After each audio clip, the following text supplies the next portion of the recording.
Hi everyone, this is Culture Mapping and your hosts, Konstantin, that's obviously me, and Anastasia. Hi, in this podcast inspired by the book Culture Map, we are interviewing people from various backgrounds to learn more about their culture and their life, and their businesses. How the social environment affects your views and the path you take. Culture mapping is our own way, to reflect on how to live a global life in such a fragmented world. Today we are talking to Anastasia Kopijevski from Estonia. She's an art manager, entrepreneur, and mom of 2 multicultural kids. She's shared with us the best you can get from Soviet and American education, Estonian, American, and Egyptian cultures. Before we start the interview, I would take a moment and tell you about the sponsor of this season of Culture Mapping, Flower Wow, a marketplace where you can find a perfect gift for your loved ones. Anastasia and we started digging deeper into the history of gift giving, and today we would like to share a superstition coming from ancient Slavic tribes, which can also be used as a dating advice. Never gift an even number of flowers if you're seeing a Russian lady. Since pagan times, even number of flowers is only brought to the funerals because it was associated with closing cycles in ancient Slavic tribes.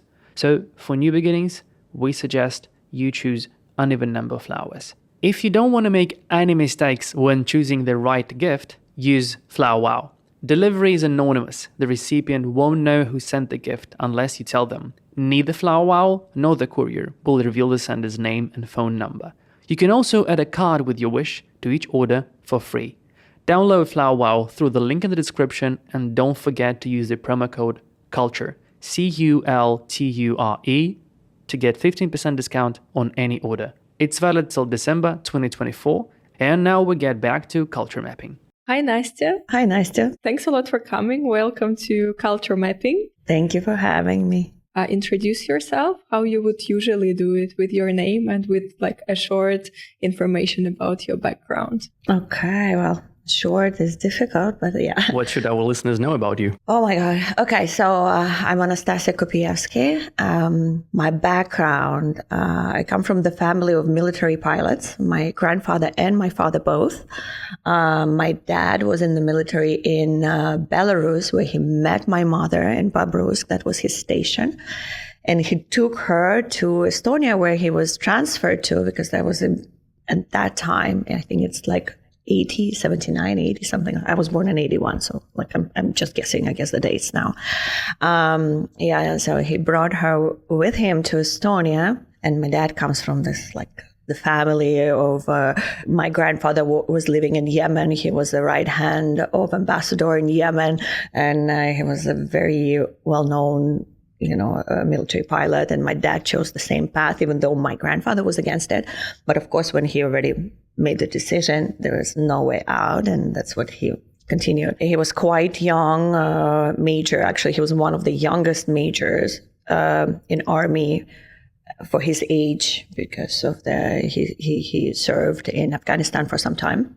Actually, when I was born already after my birth in the early 80s. My father was in Afghanistan as well. Yes, and I do remember living in a military housing. I was still quite young, but I can remember it. And I remember when my father left the military, it was before Estonia became independent, so it was completely unexpected for my grandfather. He almost said, "You're not my son," and it was all very dramatic. But my dad stopped believing in the culture, in the beliefs. He said, "This is not what it used to be. This is not the right approach." And he was an entrepreneur, and back then he already had this very business set of mind, and he started his businesses. I'm trying to remember all of them. He left, and quite fast he established his first businesses. And then, of course, by the time Estonia became independent, my dad already was quite successful. Actually, he had one of the biggest accounts in Estonia. But the money after Estonia became independent, the rubles meant nothing. People were burning it on the street.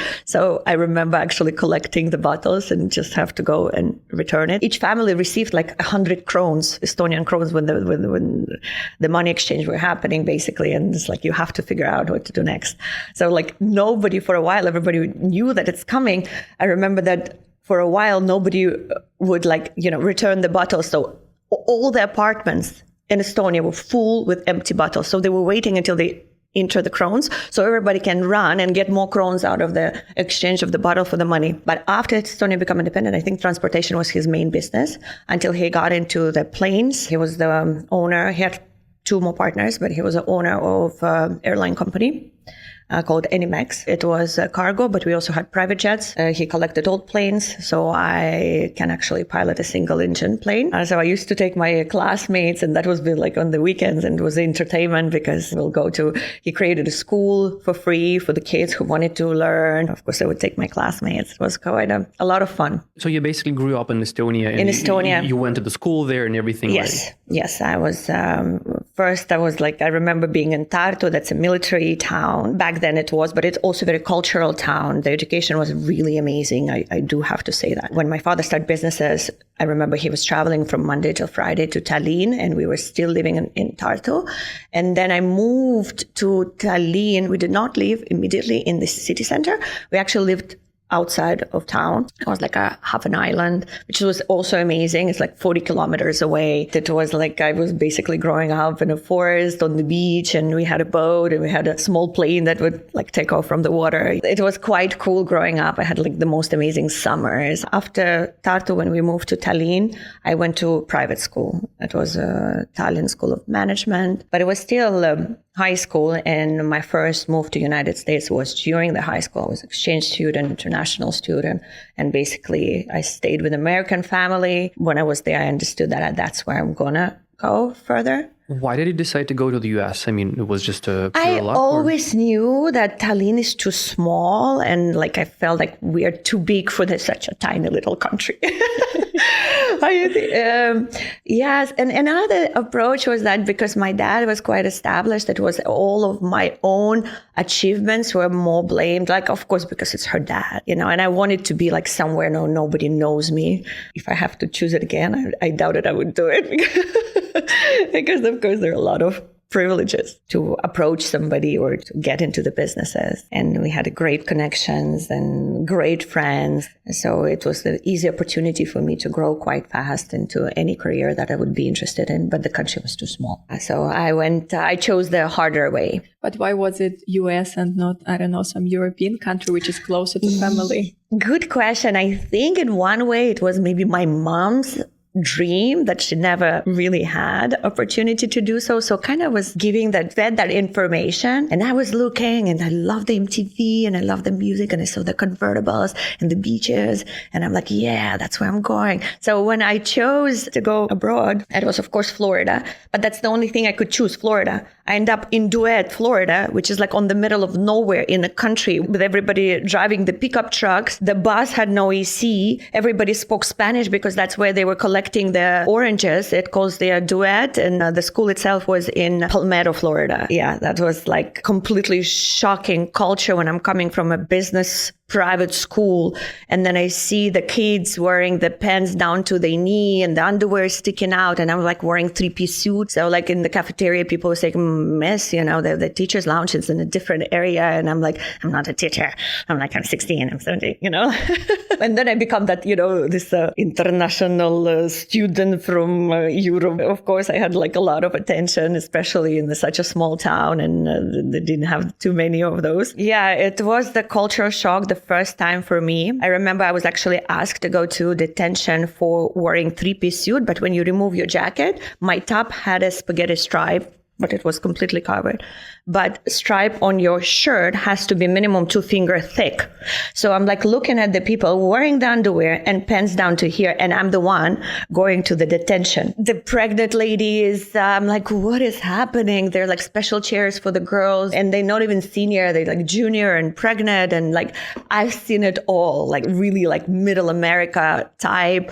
I'm probably like dashing America right now, but I did love the country, and I still do, and my heart is breaking for what's happening at the moment. But I remember the conversation the kids had, that they're going to see the psychiatrist all the time, and the amount of prescription drugs they're receiving in the age. I've never even heard about it. We had sport, we had friends. This is what they would share in the cafeteria during I got like, instead of 0.4, I don't remember. I'm like making up the numbers at the moment. Or the amount of the drugs they get that they prescribe me the stronger one, or like all the kids have a little bit of ADD. They cannot concentrate, but like we never were fed This is the culture that I start learning. But again, I want to say that I completely loved United States.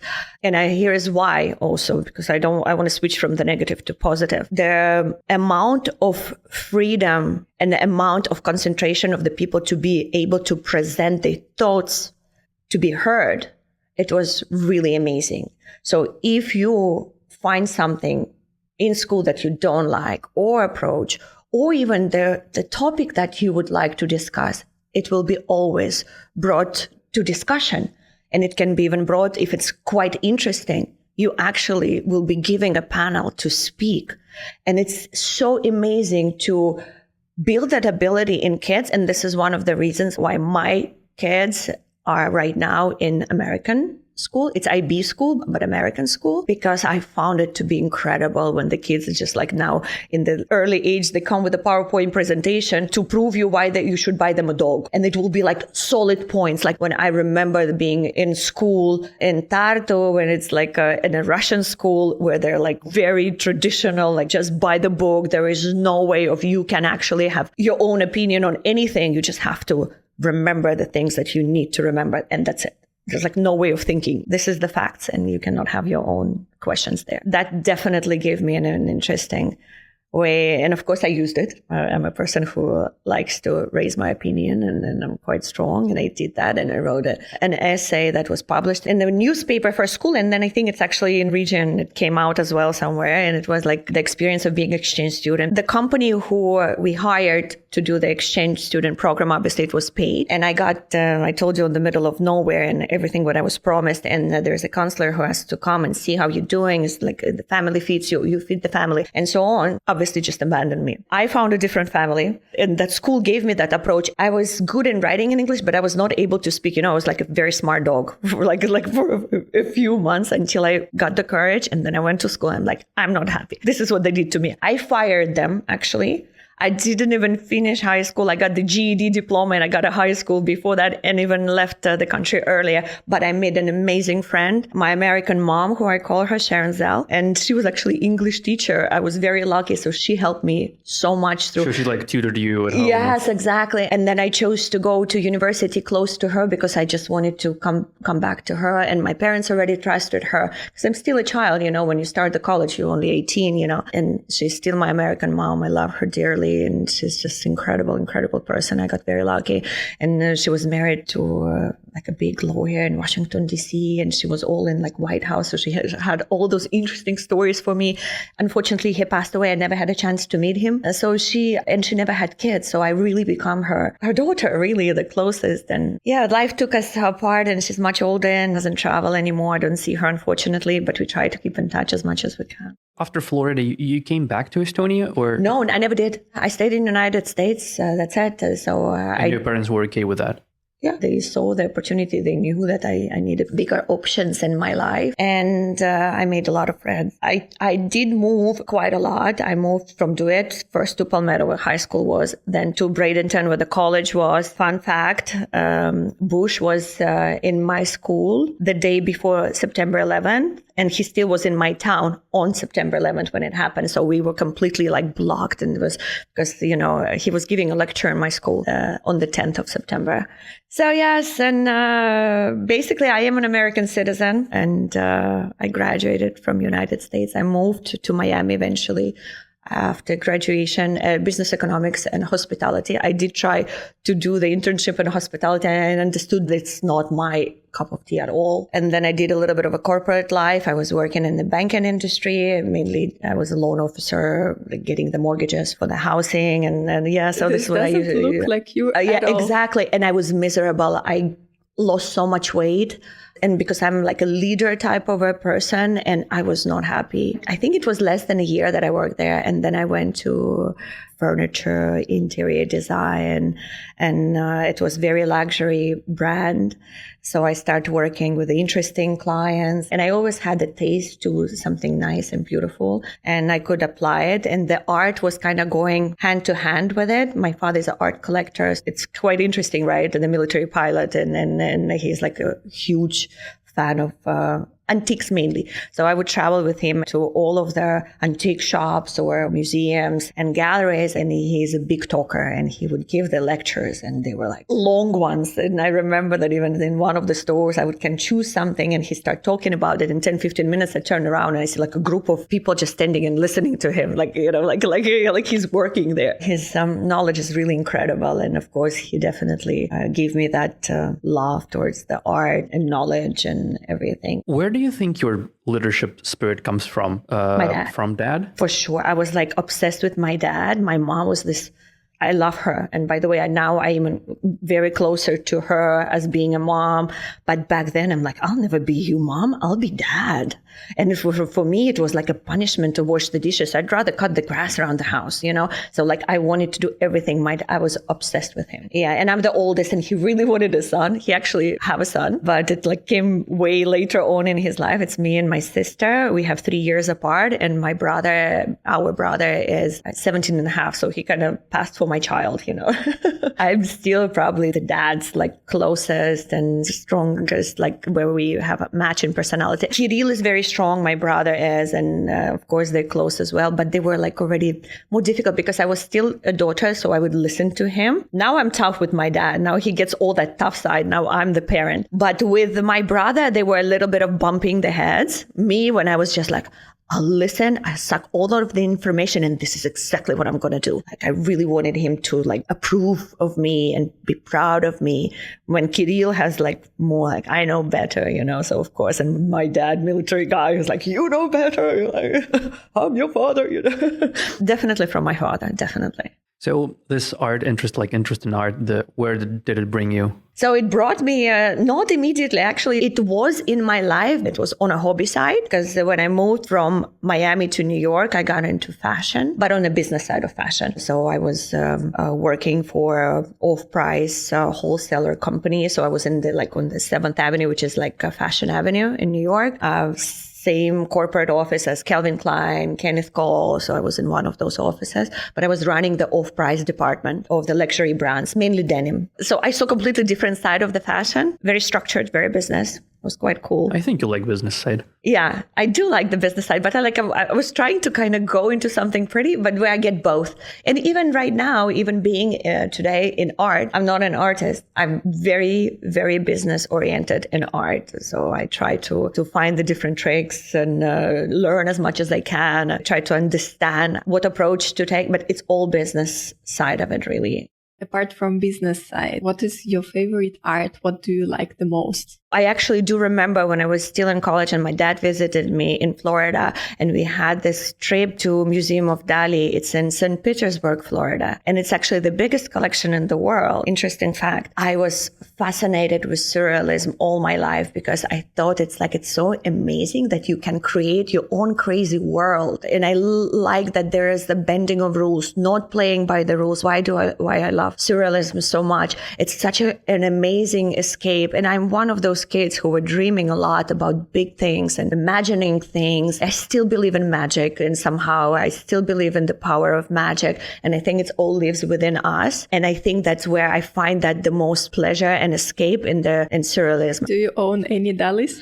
No, but I would love to. It's my goal. I do have Banksy, but not Dali. Out of a bigger names. I have a little bit of a collection. And of course, I love to collect the art of the artists who I represent. And I'm being very picky who I work with. I help everybody, but I don't sign up anybody for representation. So it's like a different approach that I take in our agency. So Skaya Art is the agency where my sister and I were partners. And we play different roles, which is makes it really work the best. Because I think without both of our approach, it would not make any sense. Probably, if you hear a lot of people, they say stick to what you know. We get into each other business. Okay, we do. But we also know what we are good at, and we'll let that part to be the final decision of this person. My sister, of course, she's her client list. And basically, this is probably the most important part is the money coming in. Her going to school in Gimo. She's a great communicator. She's a great person. When she finds two people, she knows that it has to be the introduction happening. That matching the personalities, the businesses, and so on. That's my sister. She's really incredible in it. And me, me, I'm more a little bit like into finding an interesting marketing approaches and finding how you build it, making the relationship with venues, with galleries. This is more PR and so on. I'm handling this side, but one without another, there wouldn't be a business. Before jumping into your own business and why did you start that, I just wanted to ask, it seems like you had an opportunity to get the best of like the Soviet upbringing. Yes. And then you brought it to the US. So it's a good mix. What are the best sides of both worlds that are inside you? What do you think? Both words. Probably, the structure is there, even though sometimes you can see it can be all over the place. I allow myself to be a little more loose these days. Everybody is the winner. It doesn't exist. No, you need to be a leader. Okay. There is, if you want to be best in math, you really need to work on math, right? So that was the Soviet approach. I actually was sent from school to math competitions. So I was very strong in that part. I knew my strongest part and I was like developing them as much as I could. But the structure, the discipline for sure. I would say probably that would be the strongest point that I got from Soviet Union. And then the opportunity of having your own opinion, finding your own approaches and be creative definitely came from the United States. So I think that would be the two combinations that I got.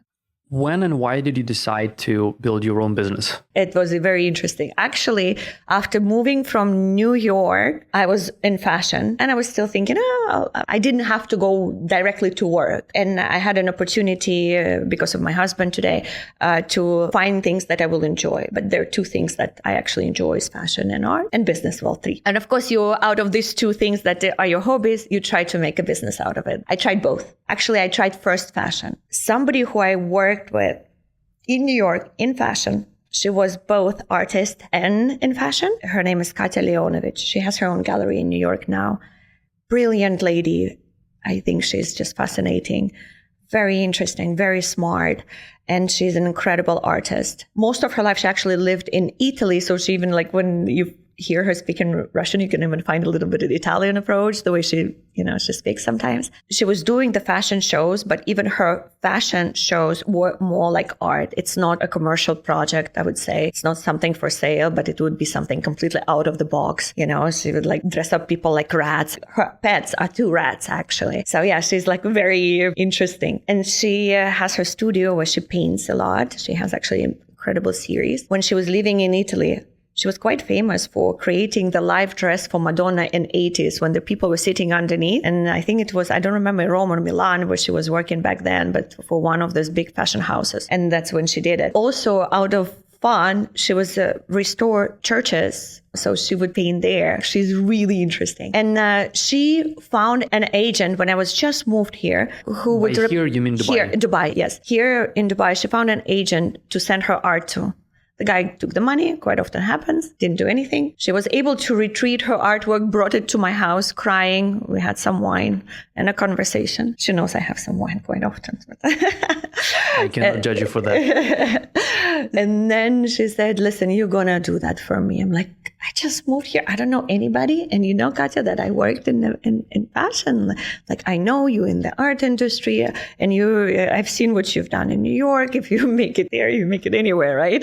I'm like, okay, let me try. The first approach, I'm like, what I'm going to do? Like, I don't know anybody. I'll just go to gallery. I do have some introductions and I made some interesting connections, but I also decided to take another approach. I don't have my own gallery, but I have to represent her. Galleries are very particular. Usually they have already a plan a year ahead, who they're going to show. Even if she would fit the style or DNA of the gallery, it still takes a long time. So I'm like, okay, it doesn't have to be a gallery. And back then, there is an Iris, which still exists, but it used to be an Oberoi hotel. On the top floor, there was a long corridor that they decided to make it as the gallery. And when I saw it, I'm like, who's the manager? So we had a conversation and he said, yeah, that would be amazing. We had those dead days. They were very famous for outside balcony because the wrap around balcony, there was like live music. It gets very busy. It gets like, very nighty. It's great food, great entertainment. So people were having a lot of fun, but they would take this outside. So inside was also very beautiful. It only would work in the summer, but most of the time during the week, that was like a dead, empty place. Why don't you make this as your vernissage? And do it on a regular basis every couple of months or so. And the first one we did, we were covered in Harper's Bazaar. So we got a great publicity from the event itself. The artist was strong. Obviously, I came in with somebody. The whole New York came in. It was like so interesting. And we sold. And then there was, of course, artists find out, ooh, you can do that? Like, really? And then, of course, the approach, who is the person who is doing this? And we never even had the contract with the management, which I appreciate. It's the Lebanese owned company, but they had such a great ethics. Anybody approached them, they would send them directly to me. And I'm like, that's an opportunity. I took very little money to cover some of the expenses to do the first shows and to build the courage, I guess, and to establish my credibility, I guess, in the market before I will start asking for real money. I had to take my time. Basically, this business, it was very opportunistic business. And even from that moment, I never looked for the artists. They keep on coming and then I choose who I work with. We choose with my sister. Yeah, it's quite cool that really that was something that, like I said, I believe in magic. Definitely Skaya Art is a magic for me. It's like a dream. I keep changing the dream about it, how it will look, and everything is just falling apart and meeting the right people, meeting the right venues. Now we are working with so many different galleries, hotels, different venues. We've been approached and now I consider to be an expert in the market in the contemporary. So I've been invited to be a speaker at the World Art Dubai. I think the credibility is there now. For a while, I did have this, the syndrome of, Imposter syndrome. Yeah, exactly. I had it for quite some time. Cannot imagine that you had imposter syndrome.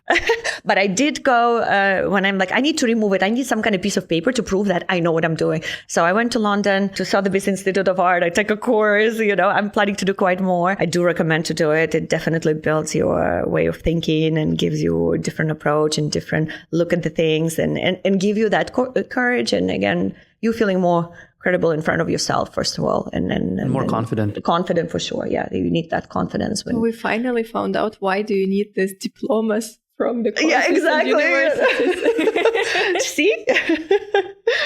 But I think we're missing the point.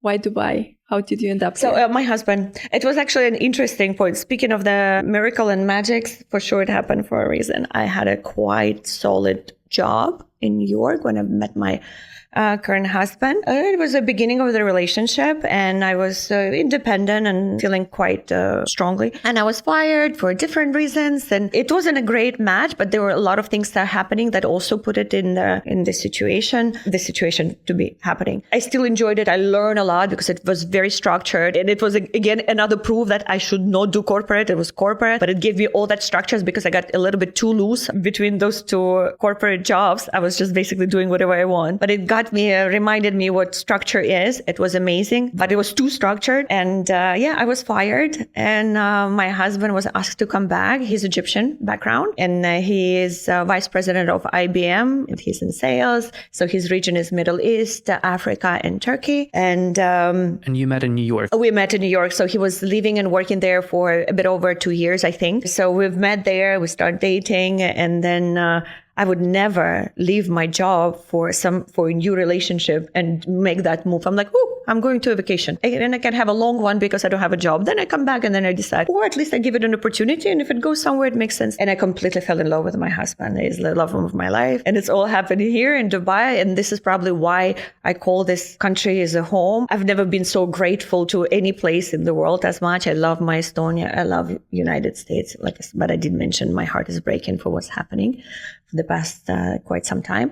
But that feeling of the home, I don't think I ever experienced. And it probably, of course, the big part of it is my husband, but also the country, the safety, where my kids are, the quality of life, but also a respect to women, humanity. I find it quite large here. We had a conversation and one of our guests told that Egyptians are super tough negotiators. How is it? This is so funny. So I am a tough person. And I think that maybe the reason why my husband, he never been married. So we met quite older. I'm 42. So we've met, I was, I think, 34. I think I got married at 34. Yeah, the first child, 36, and then second, 38. So I'm trying to do my math a little bit here. I think because he knows I'm tougher in negotiation. Maybe that's why he fell in love with me. But the funny part, he is just such a polite and kind person. When I would meet people from work and they were scared of him, like, you're scared of him? Why? It's like a pussycat. I'm like, what are you talking about? But of course, later on, I noticed that, especially during the COVID, because he had to work from home and he didn't have that distance to drive from the office to the house, he would come down and he didn't switch to the Family Guy. There is all of a sudden that Mustafa from IBM would come in and start talking like, excuse me, go back, do the switch. I send him home as soon as they open up the doors. I'm like, you're not working at home. Another thing, yes, he's a very strong negotiator, but I think I'm stronger sometimes when he needs to get tougher because he's just too polite. And when there's politeness doesn't work and you need somebody who's has a big mouth, that would be me. Usually he holds me back. But when he gets angry, I'm like, baby, go get them. And then I come in. And usually it happens with the gardener, and stuff like that. I think I'm stronger negotiator. And when they're bargain for the prices, he gets so embarrassed. He loves it, but he's like, I have to step outside, but go get the better price. You see, in the office, it's different. But he's probably the most fair people I ever met and most respectful. And another thing is because our birthday is like 4 days apart. We both, not in a year, but we both like Sagittarius. I don't believe a lot in it, but sometimes it kind of makes sense because I keep having all the friends in the same group of zodiac signs. I don't know why. We are both Sagittarius and they are good diplomats, I would say. We actually hardly have fights, really hardly. And we are both so independent and like our boundaries that we both give each other freedom and space and respect. And we are so driven and we love success. So we are so proud of each other. I love to see when my husband is proud of me. And especially like I didn't have to go to work when we moved, but the things that I succeeded, I see his eyes sparkle and he has exactly the same towards me. I have a theory that international couples are are in harmony, let's say, much more often than, let's say, same nationality couples, because sometimes when you use third language to communicate, you just do it more careful, I would say. Oh my God, you're so right. You absolutely, and you would know. Yeah, I've met your husband. He's a great guy and I understand what you're saying. Absolutely, yes. And you also, because you become living in so many different cultures as I did and different countries and different religions. I work with different religions, especially being in a garment center in New York. It's all Jewish and being in a relationship with Muslim men, right? And living in Islamic countries. You learn how to respect each other so much that you are trying to even go a little bit further to know the certain customs and rules, not to offend anyone. And it's becoming a habit. It's like a muscle that you train. And then you start, when you train your mind to be knowledgeable and respectful and finding that right approach with this care, you start living that life. You start thinking differently about even when it's the same language person. All of a sudden you think you're becoming a better communicator, I would say. Because you even know the perks of your own culture as well, obviously, right? But now because you learn how to control it, of course, it helps you in a lot in the long run, for sure. Yeah. Is there anything that drives you crazy in Egyptian customs? Not in my husband. I'm like, I keep telling him, how are you Egyptian? He's never late. So this is one of the things that drives me crazy. That's the biggest green flag I'm like, nice. This is incredible.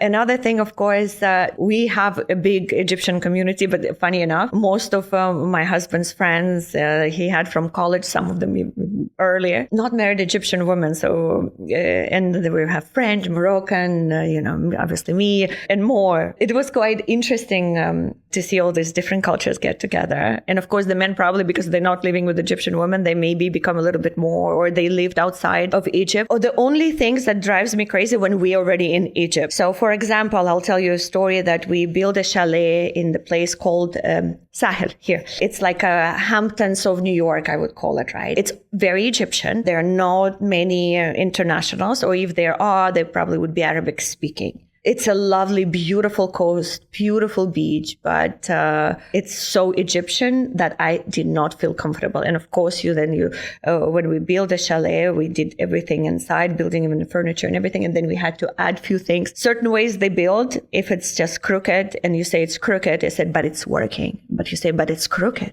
Yes, but it's working. Yes, but it's and this is the conversation you will continuously having, and it's like it's like a La La Land. And then we had to order an extra couch that was just for the terrace because we have a rooftop, but there apparently was a huge terrace that required a different living room just for the terrace. And the couch, they would come in and leave it. I'm like, no, put it. We don't have time. It's working. We checked. Just because he said so, right? It's already questionable. So he opens up the boxes, he puts it, and it's all wobbly, like super wobbly. Like it's wobbly. He's like, your balcony is crooked. Okay, bring it inside. He brings it inside. Wobbly. See? Oh, yeah, it is a bit crooked here too. So the guy was walking with that couch around the 3-bedroom chalet, putting it in every room and telling us your whole chalet is crooked. So meanwhile, we already have fully furnished. Nothing is wobbly except one couch. I'm like, you telling me that all that furniture that inside of my chalet is perfectly crooked to fit my crooked apartment? He's like, yeah, we lost a little piece but you can go and buy it and just try to put it. I'm like, what? Actually, the conversation was having my husband, obviously, because they would not even speak English. Or even they do, they pretend they don't. So there's no fight. And even my husband, he was like, I cannot live here. I cannot be around Egyptians. So I'm very lucky. I have the most Egyptian and not Egyptian husband in the world. This kind of personality drives me crazy. And I used to make fun of my husband sometimes because everywhere you go, everything is broken. Everything is crooked. And I'm like, I feel like you have a special IKEA that when you go to checkout counter and you take a couch, there's a guy with a baseball bat is going to knock down the legs of the couch because you're not allowed to bring it not broken in the house. Everything has to be a little bit crooked, a little bit broken, scratched or ripped or something else. I'm like, I don't understand. That's a beauty of imperfection. Yeah, it's a custom thing. But I have to tell you something. There is a place in Egypt called El Guna, closed little town. That's like a different universe. And I'm obsessed with that. It's my favorite place. Not just in Egypt, but probably even in the world. Now we sold that chalet in the place that I said I'll never go again. There is it's very European. Everybody speaks English. Everything is so organized, manicured. There are roads. There are proper roads with rules. And guys, you can do it, right? So why you cannot apply same rules? And who is the person who built that town? Can you please make it the president of the country and make it work finally? But and why is it so? Why does it work without rules? There is a visionary guy. I forgot his last name. Probably every Egyptian is like, how could you? Well, yell at me right now. He's the one who built that town. He has other projects actually outside of Egypt. I know that Montenegro is one of them. Switzerland. I think he goes to France a lot. He hires people from France. So he knows their customs and the quality of how it should be done. And he's a visionary guy. He's really, and I hear only good things about the family itself. So he built the whole town and he really have the hands on what's going on, how it's developing, who is, the mayor. That's where they have a film festival, El Guna Film Festival. It's like equivalent to Cannes Festival, probably it would be in Europe. This is as higher a film festival as you can get in that region in all the Arabic speaking countries, I believe. It's very cultural. I do recommend. It's like a mini Saint-Tropez, but it doesn't have the Starbucks or anything. So it's still like moms and pops restaurants. So they still maintain that, the cultural vibe, but it's as clean and interesting as it can get with the amazing food, amazing people.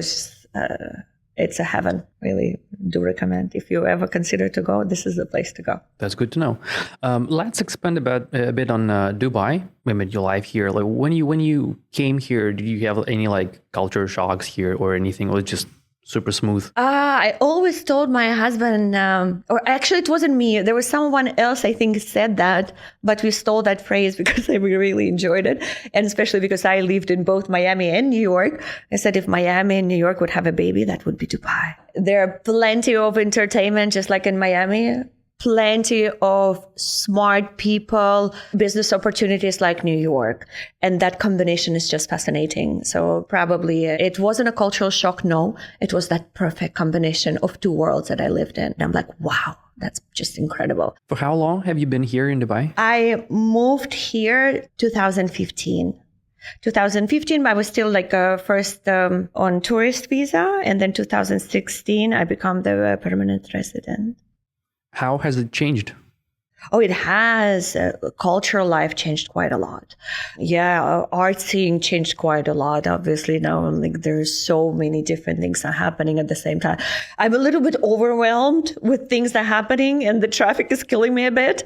So I chose to move away from the busy part of town and try to stay away actually a little bit more into the desert. In that area, I love the communities they're building. Another thing that I love so much about Dubai, because we're all expats and our friends become like a family. Like I've never had stronger friendships like I have it here, because, you know, the Christmases and like big holidays, you cannot travel each time, but you have the people that you choose to be so close to your heart that you chose to celebrate such a like holy holidays, you know, that it makes such a big difference.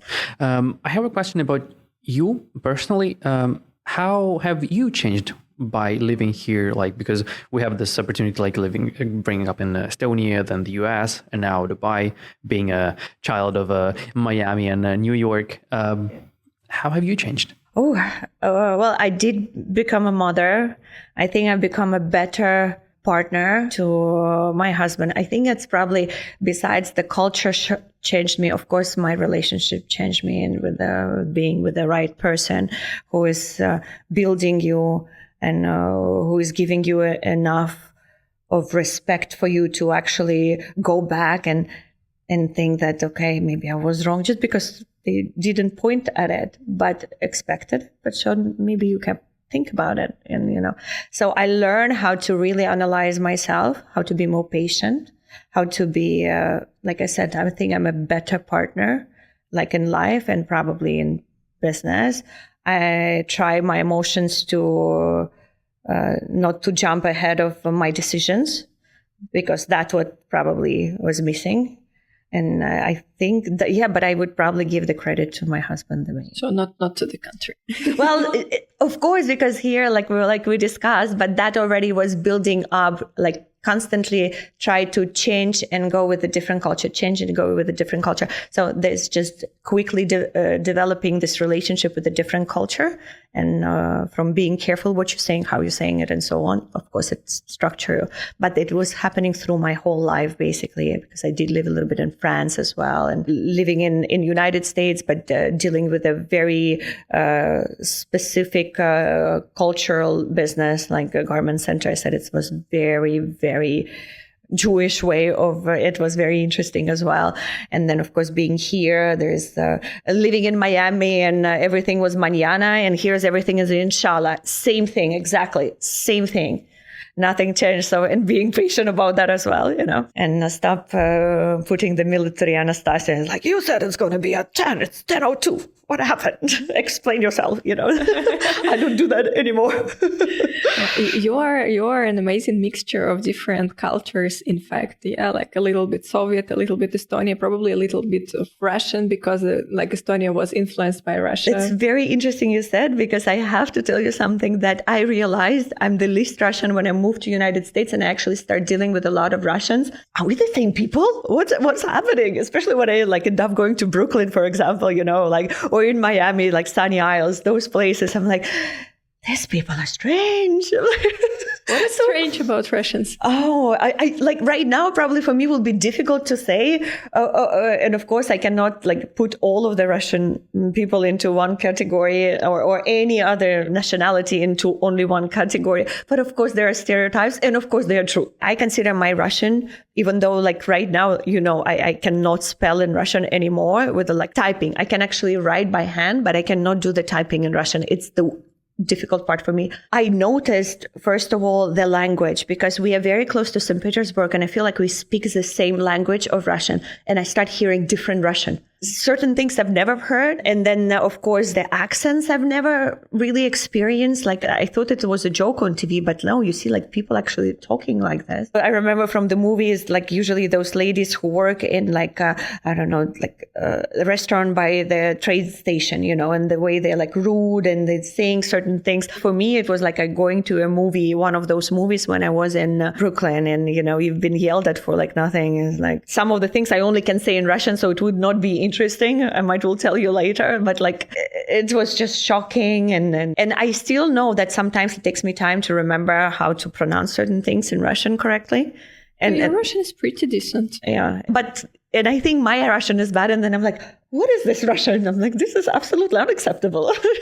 Have you had any business relationship with Russians as we are talking about them? How are they in business? Yeah, it's very different. Definitely very different from American approach. It's, I think now, which surprised me, it's very creative and it has so much structure, but some of them for me is sometimes a waste of time and they complicate things where it should not be. It's like finding the way, like, no, we really need to understand. And they try to even break the rule to make their own rule and then go back to original rule because it makes more sense. But they would take that time to try to break it for I don't know what reasons, because usually it's costly and it's time consuming. So this is what I don't like. I think we just read too much Dostoevsky at school, and then we just need to go through this struggle process because this is how we were raised.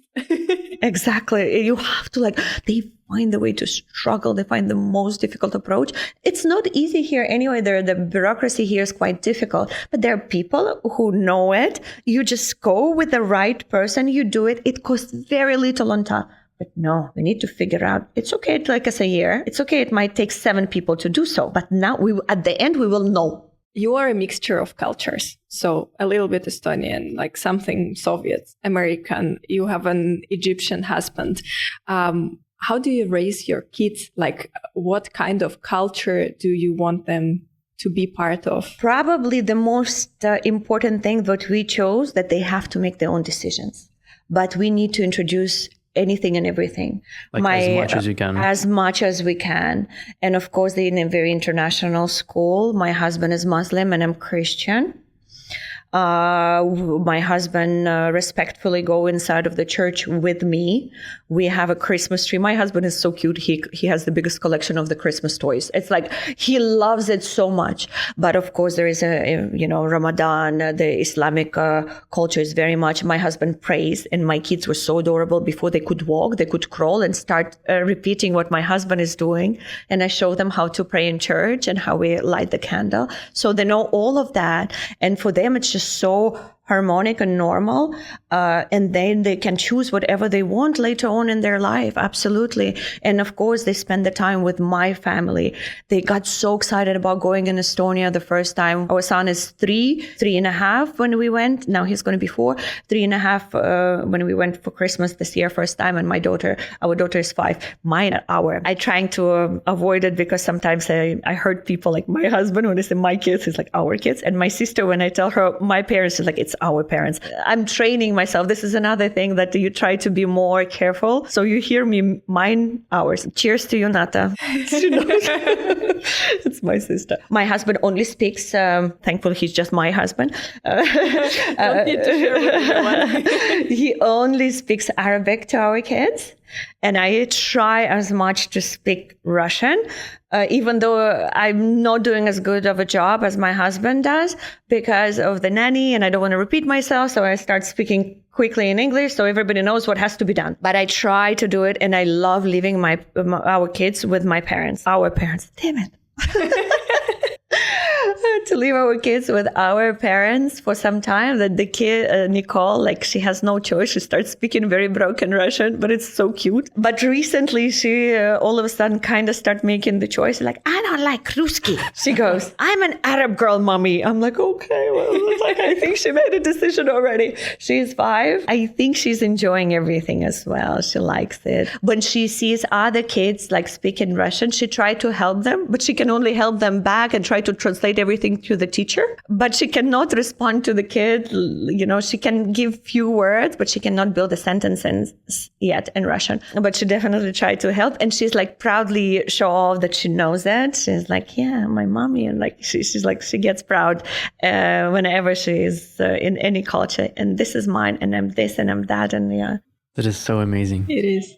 I have quite a lot of friends who are also those international couples, and they somehow very scared that because they live in a third country, which is not a country of one parent and another parent, that their kids will lose any like culture identity at all? Do you have this fear? We talked about it, but I don't think so. And I'll tell you why. Because me living outside so much, and I chose what I want to adapt in a culture, in the food, in the ethics. Maybe there will be the best possible mixture. It was probably both of us will try to give them the best of knowledge, the best of what we find to be strong points of our culture. And also introducing to other cultures, respecting it enough, and for them to adapt that. So I think it will be a perfect mixture. I don't mind. And what is in your opinion, the greatest quality of, let's say, I don't know how you identify you at the end, but of people who are similar to you, same cultural backgrounds, maybe Estonians? What is the best quality you would like all the people around you to have? Oh, be a perfect mix. If I have to choose something, I really need to think about it. After our conversation, I would say that maybe freedom to choose whatever you want and to try new things. For sure. Because, I see that it was your decision. You made these decisions. Maybe you, now knowing everything, you would have changed something. But in the end, you did all the decisions, you followed your heart, and then it brought you where you are. Absolutely. I don't think I would change it. Maybe, you're right. Yeah, there would be one or two things you probably could have avoided in your life, right? But yes, this freedom of choice, of course, is probably the most important thing for us, and just to build yourself as a person who you like, first of all, and there is no other way. And you probably will start learning about it. Like for me, it was after my 30s. I think in the 20s is trying to fit everywhere, to please people, to what is society going to think. And then you actually start understanding, well, I don't like that. And if I don't like that in this person, why do I do that? And then you start actually molding yourself. You stop molding other people, or you start molding yourself as a best possible version of you. And I think that's probably the certain things that, you have that opportunity to be introduced as much as possible to different things, that you can mold yourself to be the best possible you. That's a beautiful closing line for our podcast today. Thank you so much, Anastasia. Thank you. Thank you for having me. Thank you. And a quick reminder, this season is sponsored by Flower Wow, a marketplace where you can find the right gift for your loved ones. Download the app through the link in the description. Use the promo code CULTURE, it's CULTURE, to get a 15% discount on anything you want. This discount works until December 2024. By supporting our sponsors, you support us. Thank you so much. We will hear each other quite soon.